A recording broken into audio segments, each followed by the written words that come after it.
घराणेशाहीचा अंत यामध्ये झाला आणि दुसरीकडे एक पक्ष हे स्वतःची खाजगी मालमत्ता म्हणून ते चालवत होते. मग आता काय चाललंय त्यांचा गटाची? मेकनाश ते घराणेशाहीचा काय अंत झाला म्हणतात. मग श्रीकांत शिंदे त्यांचा मुलगा नाही का? सिद्ध करा नाही म्हणून. श्रीकांत शिंदेची ओळख त्यांच्या मतदारसंघामध्ये सुरुवातीच्या काळात माझा मुलगा म्हणूनच मत द्या मागितलं ना. काय योगदान होतं त्यांच्या मुलाचं पक्षामध्ये आणि मतदारसंघात? हां, मग श्रीकांत शिंदे त्यांचा मुलगा नाही आहे का? त्याने सांगावं नाही माझा मुलगा नाही आहे. आणि भाजपमध्ये कोणाची मुलं काय आहेत? घराणेशाही काही आवरस असतील, काही अजून काय असतील, मला ते म्हणायचं नाही. पण श्रीकांत शिंदे हा तुमचा मुलगा नाही काय? जर आपण घराणेशाहीवर सांगताय ना, बाळासाहेब ठाकरेंची घराणेशाही कधीच नव्हती.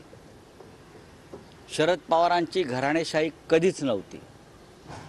यशवंतराव चव्हाणांची घराणेशाही कधीच नव्हती. हा विचारांचा वारसा पुढे घेऊन जाणारं हे एक मार्ग असतो. त्या मार्गानं त्या घरातले त्या पिढीतले लोक पुढे जातात. लोकांनी जर स्वीकारायचं असेल तर लोक स्वीकारतात, नाहीतर लोक दूर करतात. डॉक्टर बाबासाहेब आंबेडकरांची घराणेशाही आहे का? नाही. त्यांच्या विचाराचे लोक पुढे घेऊन त्यांच्या घरातले लोक चालले असतील, लोक स्वीकारतील. एकनाथ शिंदे हे भारतीय जनता पक्षाच्या हुकुमशाहीचे पुरस्कर्ते आहेत. एकनाथ शिंदे हे महाराष्ट्राच्या मुळावर आलेल्या, महाराष्ट्र लुटणाऱ्यांच्या, महाराष्ट्र कंगाल करणाऱ्यांच्या ज्या टोळ्या दिल्लीतून येत आहेत त्याचे पुरस्कर्ते आहेत. त्यांनी शिवसेनेवर न बोललेलं बरं. बाळासाहेब ठाकरे यांची शिवसेना दिल्लीच्या गुजराती लॉबीला इतिहास जमा करण्याची त्यांची योजना आहे, पण ते शक्य नाही. शिवसेनेला इतिहास जमा करणारे इतिहासात गाडले गेले. हा इतिहास आहे. ज्याप्रमाणे औरंगजेबाला गाडला या महाराष्ट्रानं, ज्याप्रमाणे इतर आक्रमकांना गाडलं या महाराष्ट्रानं, त्याचप्रमाणे या सगळ्यांची गत झाल्याशिवाय हा महाराष्ट्र स्वस्थ बसणार नाही.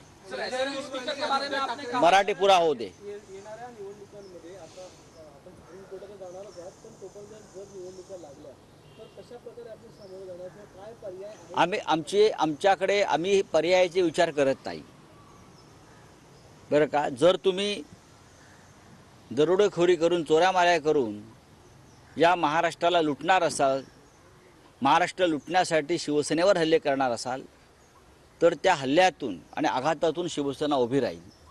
बाळासाहेब ठाकरेंची शिवसेना इतक्या सहजपणे कोणाला गिळता येणार नाही.